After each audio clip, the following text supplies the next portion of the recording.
শুভ দুপুর। আজকে 12:30 বেজে গেল ভিডিওটা শুরু করতে। সকালে উঠেছি, উঠে পুজো টুজো করে নিয়ে শুরু করবো করে শুরু করা হয়নি। তাহলে রান্না টান্না করেই নি, তাড়াতাড়ি করে মনে হয় তাড়াতাড়ি করে তাড়াতাড়ি করে কাজগুলো শেষ করে নিয়ে তারপর শুরু করবো রান্না। তারপরে দেখাই। হ্যাঁ, এই যে এখানে ভাত হয়ে গেছে, রান্না টান্না সব হয়ে গেছে। প্রচুর গরম পড়েছে জানো বন্ধুরা। সকালবেলায় ঘুগনি করা হয়েছিল, খাসি মাংসের চর্বি দিয়ে ঘুগনি করা হয়েছে, ঘুগনিতে মুড়ি খাওয়া হয়েছে। তারপরে এই দুপুরবেলায় যে ভাত করেছি তারা দেখাই। এই যে দাঁড়া বন্ধুরা, এই যে ভাত হয়েছে। আর তারপরে এই যে মাছের ডিমের বড়ার ঝাল হয়েছে। আর এই যে খাসির মাংসের লাল চর্বি আলু মেটে দিয়ে কষা মতন একটু করেছি। দুজনার তো ওই হয়ে যাবে, আর কিছু দুজনার ওই হয়ে যাবে খাওয়া, ওই যে হয়ে যাবে। গ্যাস ট্যাস পরিষ্কার করা হয়নি, গ্যাস ট্যাসগুলো পরিষ্কার করে নিয়ে তারপরে গা হাত পা ধোবো, ধুইয়ে তারপরে করবো। তারপর খাওয়া দাওয়া হবে, রেস্ট হবে। আজকে আর বিকেলবেলা কোথাও বেরোনো নেই, মাঝে প্রাণ। কালকে বললাম না যে মেলায় গেছিলাম, কী কিনেছি আর বলো না। এই যে দেখো বন্ধুরা, এই যে কিনেছি দুটো সুন্দর ফ্রেম আছে, কিন্তু সেই ফ্রেমগুলোতে ছবিগুলো নষ্ট হয়ে গেছে বলে একটা ওইটা তো মনে হচ্ছে তো হবে না, দেখা যাক। হ্যাঁ, কালকে কেন্দ্র মন্দির যাব, কেন্দ্র মন্দিরে তোমাদের রেখে ওই কেন্দ্র মন্দিরটা কালকে বৃহস্পতিবার করে আমাদের এক একজনা সব আছে, 2-3 জনা মিলে এক একদিন যাই। প্রত্যেক সপ্তাহে আমার যেমন বৃহস্পতিবারে আমরা 2 জন যাব, তারপরে আবার সামনে শুক্রবার দিন আর 2 জনা যাবে, শনিবার দিন অন্য 2 জনা যাবে, এরকম করে মায়েরা সব আমরা যাবো। সন্ধ্যেবেলায় গিয়ে ঠাকুরের মন্দিরে আমরা প্রার্থনা করে বাড়ি চলে আসি। আর প্রত্যেক মাসের 2য় রবিবার আমরা মাতৃ সম্মেলন করি মন্দিরে গিয়ে। এই ঠাকুর নেই আছি, ঠাকুর ছাড়া কে আছে? ঠাকুর আছে বলেই বেঁচে আছি। তাই তোমাদেরকে বলছি, যারা দীক্ষা নিয়েছো তারা অবশ্যই দীক্ষা নিয়েছো, যারা আমাদের সদ্গুরু দীক্ষিত, জানাবে। ভাল লাগবে যে এই এতগুলো জানছি, আমার গুরু বোন অনেক জানছি, যেদিকে তাকাই সেদিকেই দেখ, তবুও জানলে ভাল লাগবে। হ্যাঁ, ঠিক আছে, তোমরাও খাওয়া দাওয়া করো।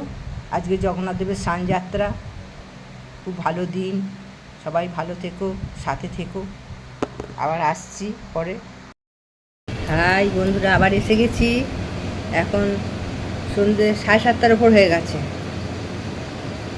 প্রথমে প্রার্থনা করলাম, প্রার্থনা করে সন্ধ্যে দিলাম, সন্ধ্যে দিয়ে প্রার্থনা হলো। প্রার্থনা হচ্ছে গিয়ে 6:26 আমাদের গুরুদেবের প্রার্থনা শুরু হয়। প্রার্থনাটা করে ঠাকুরের বইগুলো একটু পড়ে সত্যানুসরণ ন্যায়নীতিটা পড়ে নিয়ে তারপরে নিচের ছাদের গাছে জল দিতে গেলাম। নিচের গাছে জল, ছাদে অল্প কটা গাছ আছে, সব গাছের নিচের গাছগুলোকে জল দিয়ে আসলাম। দাদা ভাই বলে বৃষ্টি হবে, জল দিতে হবে না। বিকেলবেলা বললো যে কোথায় বৃষ্টি নেই, গাছের গোড়া শুকিয়ে খটখট করছে, কালকে ফুল ভালো পাবো না, শেষকালে শুকনো ছোটো ফুল হবে। গাছগুলোতে ভালো করে জল দিয়ে আসলাম। জল দিয়ে এসে না, তোমাদের সঙ্গে একটু উন্নয়নের আগে একটু কথা বলে নিই। এরপরে আবার ছেলে বউ ফোন করে, ওদের সঙ্গে কথা বলতে, ওরা বাইরে থাকে তো, ওই জন্য কথা বলতে হয় ওদের সঙ্গে একটু। তারপর আমাদের দাদাভাই ভোরবেলায় কাজে বেরোয়, ওই জন্যে তাড়াতাড়ি আমরা খাওয়া দাওয়া করে তাড়াতাড়ি শুয়ে পড়া হয়। এবার তোমাদের ঠাকুরের কথা আমি একটু বলি। আমাদের শ্রী ঠাকুর এত দয়াময়। সকালে বলেছি ইষ্টভীতির কথা, ইষ্টভীতি করলে এবার এই ইষ্টভীতি আমরা সকালবেলায় উঠে ঠাকুরের করব, ঠাকুরের নাম জপ করব। হ্যাঁ, নাম জপ করলে কি হলো, ঠাকুর আমাদের সঙ্গে বাধা হয়ে গেল। ঠাকুর আমাদের সঙ্গে না, ঠাকুর আমাদের মাথার উপর ছত্রছায়ার মতন আগলে ধরে রেখে এবার সারাদিন আমরা নির্ভাব নয়। ওই যে ঠাকুর এক জায়গায় বলছেন, যতই আমরা আঘাত খাই, যতই অ্যাক্সিডেন্ট হোক, আমরা কিন্তু মরবো না, আমরা বেঁচে থাকবো। এরকম আমাদের যতই ঝড় ঝঞ্ঝা হোক। ওই প্রথমে সকালবেলায় একটা ভিডিওতে তোমার দাদাভাই আজকে ছেড়ে দিয়েছে ভিডিওটা, যদি নৌকোটা জীবনতরী নৌকোটা যেহেতু ঠাকুরের সঙ্গে আমাদের বেঁধে গেছে, সেহেতু নৌকোটা আছাড় খাবে। ধাক্কা খাবে, কিন্তু নৌকোটা ডুবে যাবে না। আমাদের জীবনতরী নৌকো কখনোই ডুববে না আমরা যদি ঠাকুরকে ধরে থাকি। আমাদের এই গুরুদেবকে যদি ধরে থাকা হয়, জীবনতরী নৌকো কখনোই ডুববে না। আর এই প্রত্যেক দিন সকালবেলায় উঠে এই ঠাকুরকে করলাম, ইষ্টভীতি করলাম। এবার তারপরে এই সকালবেলা উঠে ইষ্টভীতি করে ঠাকুরের, কিন্তু এই সারাদিন কেন আমরা নাম জপ করবো ঠাকুর?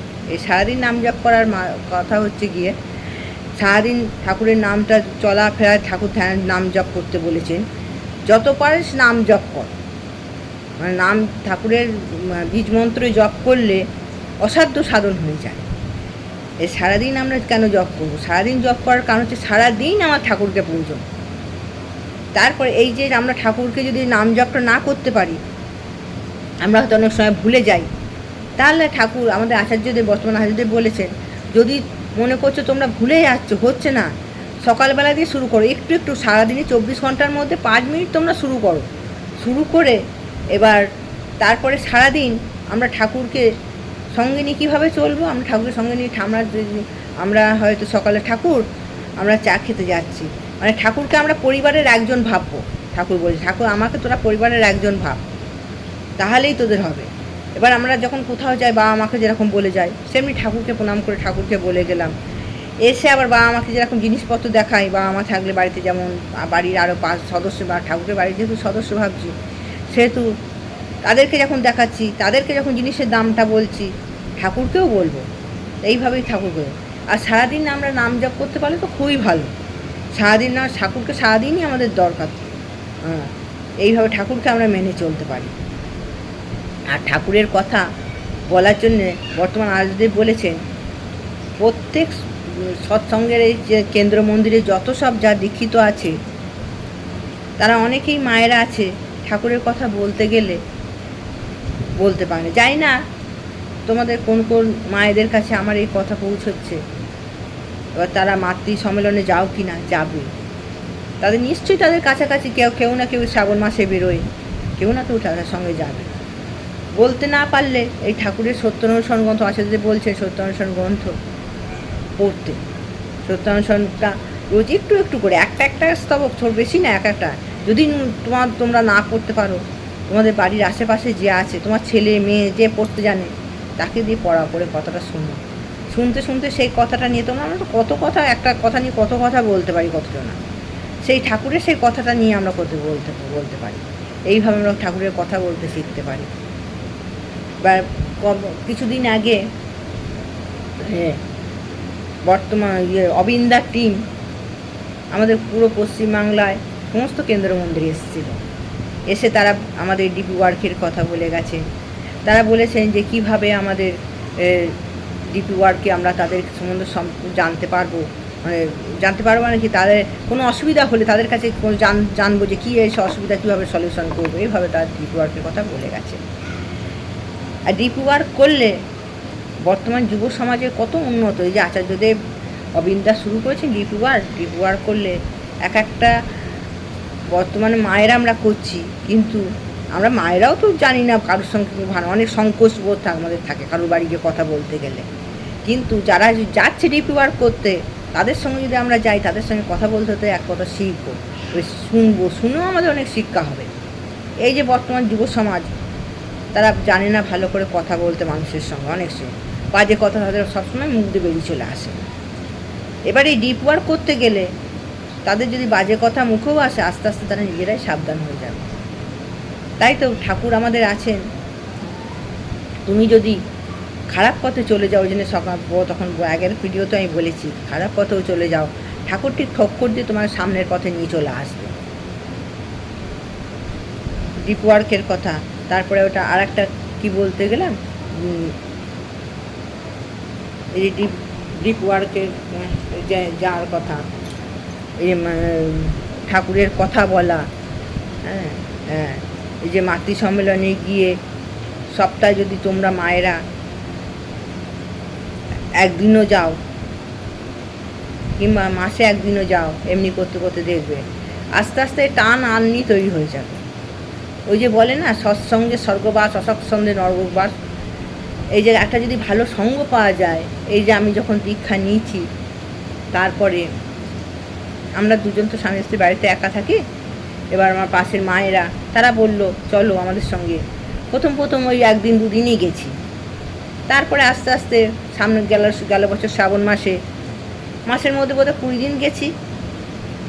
এবছর শ্রাবণ মাসে জানি না কদিন যেতে পারবো, আশা করি আমি 30 দিনই আশা আছে আমার। হ্যাঁ, অবশ্যই চেষ্টা করব 30 দিনই যাওয়ার। এই যে গেলে এর একটা আলাদাই আনন্দ। আমরা সংসারের কাজ নিয়ে সবসময় ব্যস্ত থাকি। এই বাইরের এখানে বেরুলে তখন আর ঠাকুরের কথার ওখানে গেলে তখন আপনি যেন মাথায় সব চিন্তা চলে যায়, মানে আপনি যেন নিঃশ্বাস ঠাকুর দিয়ে দেয়। ওই যে বললাম চললে মনে হয় না পথে কষ্ট, পায় না খিদে, কিছুই না, মানে সে আলাদাই তার আলাদাই আনন্দ সেখানে উপভোগ করা যায়, সুন্দরভাবে তাই চলা যায়। এইভাবে একটু একটু করে ঠাকুরের পথে এগিয়ে যাওয়া যায়। এই বর্তমান আচার্যদেব তাই বলেছেন যে আমরা দীক্ষা নিয়েছি ঠিকই, কিন্তু দীক্ষা নিয়ে বসে থাকলে হবে না। ইষ্টভীতি করতে হবে, নাম জপ করতে হবে, ঠাকুরের কাজ করতে হবে। আর এই ইষ্টভীতি আমরা অনেকেই হয়তো বন্ধ করে দিয়েছি। আগেও বলেছি ইষ্টভীতি কখনোই বন্ধ করা উচিত না। আমরা তো কত খরচা করে ফেলছি সারাদিনে, নিজেদের খাওয়ার জন্যে, নিজেদের পোশাক আশাকের জন্যে। এখন তো কত রকমভাবে মানুষ খরচা করে, নিজেদের ফোনে মাসে কত ভরে ফেলি। সেখানে ঠাকুরকে মাসে সামান্য কিছুটা পয়সা দিলে মঙ্গলই হবে। করে দেখো মায়েরা ভাইয়েরা সব যারা ছেড়ে দিয়েছ আবার শুরু করো, আবার গুরু নাম জপ করে আবার শুরু করে দাও, দেখবে মঙ্গলই হবে। আর এই 30 দিনের মাথায় ঠিক মনে করে 30টা টাকা 30টা কয়েন রাখবে। 30 দিনের মাথায় নিজে মনে করে কেন্দ্র মন্দিরে জমা যায়। অবশ্য এখন সব কেন্দ্র মন্দির বলছি, পাশে সব আছে, মায়েরা সব জমা নেয়, শাখা আছে। ওটাকে কী বলছে আমার এখন মনে পড়ছে না, দাঁড়াও, কথা বলতে ভুলে যাই তো। ও আচ্ছা, বয়স হয়ে গেছে যেহেতু আর কি বলি। আমাদের সব পাশে সব এলাকায় ওইসব পয়সা জমা নেওয়ার একটা জায়গা হয়ে গেছে। সেইখানে গিয়ে তোমরা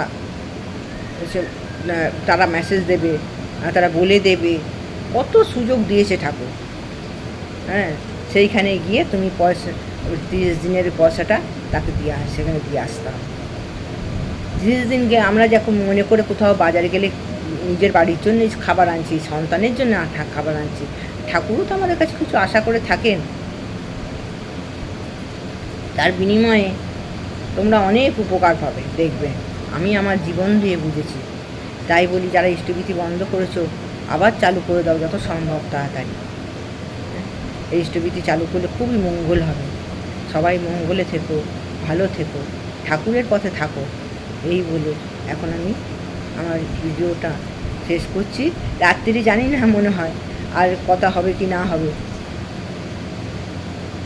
তাই এখন করলাম, ঠাকুরের কথা এখানেই শেষ করলাম। আবার কালকে সন্ধ্যের সময় ঠাকুরের করি তো, সন্ধ্যেবেলাতেই কালকে কেন্দ্র মন্দিরে আবার যাবো। তো কেন্দ্র মন্দিরে দেখি, পারলে যদি পারি তো তোমাদেরকে দেখো। আমাদের কেন্দ্র মন্দিরটা তৈরি হবে নতুন, আমরা আমি সাতগিছায় থাকি। সাতগিছা কেন্দ্র মন্দির খুব শিগগিরই তৈরি হবে। হ্যাঁ, খুব চেষ্টা চলছে, দাদারা মায়েরা খুব চেষ্টা করছে।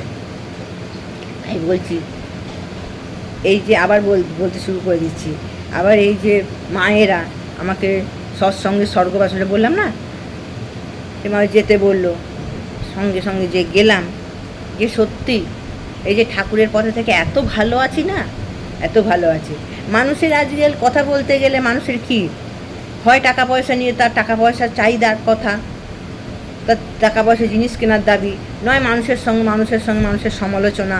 হ্যাঁ, এইটা দিল না, ওইটা দিল না। আমি এখন ঠাকুরের কথা বলতে সেগুলো বলছি না, এই আলোচনাগুলি স্বাভাবিক হয়ে যায়, না বলাই ভালো। যত এসব কথা মানুষের নামে না বলা যায়। সেখানে গিয়ে আমরা যদি মায়েরা মিলে, ওই যে সন্ধেবেলায় দাদারা বাইরে যখন বসে থাকে, এবার তারা যদি ঠাকুরের নাম না করে যদি বসে থাকে, তাই কী হয়, তার খারাপ আলোচনা হয়। আমাদের এখানেই এক দাদা, হ্যাঁ, এখানে আমাদের একজন গুরু ভাই, সন্ধেবেলায় উনি দোকানে বসে থাকেন, দোকানে বসে উনি প্রার্থনা করেছেন সন্ধেবেলায়, প্রার্থনা করে তারপরে সত্যনারায়ণটা পাঠ করেছেন, পাঠ করে রেখেছেন, রেখে তারপরে হঠাৎ উনি চেয়ার থেকে হেলে পড়ে যাচ্ছেন। তখন ওনার ছেলে, ছোটো ছেলে, উনি বাড়ির পাশে উপরে বাড়ি, নিচে দোকান, যে ওপরে গেছিলো, সঙ্গে সঙ্গে কী মনে হয়েছে ছুটি তাড়াতাড়ি দোকানে চলে এসেছে, এসে দেখছে বাবা ওরকম, সঙ্গে সঙ্গে বাবাকে ধরে ফেলেছে।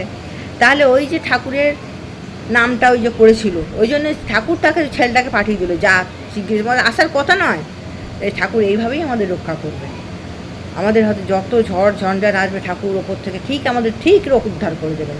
ওই দীক্ষা নিলে, ঠাকুরের নাম করলে ঠিক। আর ওই যে বললাম ভালো খারাপ চিন্তা আসবে না, সৎসঙ্গ করলে খারাপ চিন্তা আসবে না, ঠাকুরের নাম করা হবে। ঠাকুরের নাম করলে, ভালো চিন্তা করলে ভালো তো হবেই, তাই না?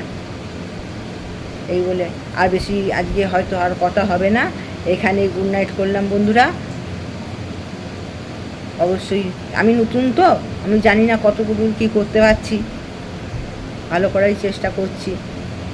ঠাকুর যতটা করাবেন ততই তো, ঠাকুরের কথা আমি বলতে চাই বেশি।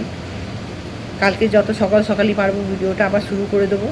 হ্যাঁ, গুড নাইট, ভালো থেকো, লাইক করো, সাবস্ক্রাইব করো বন্ধুরা, খুব ভালো লাগবে।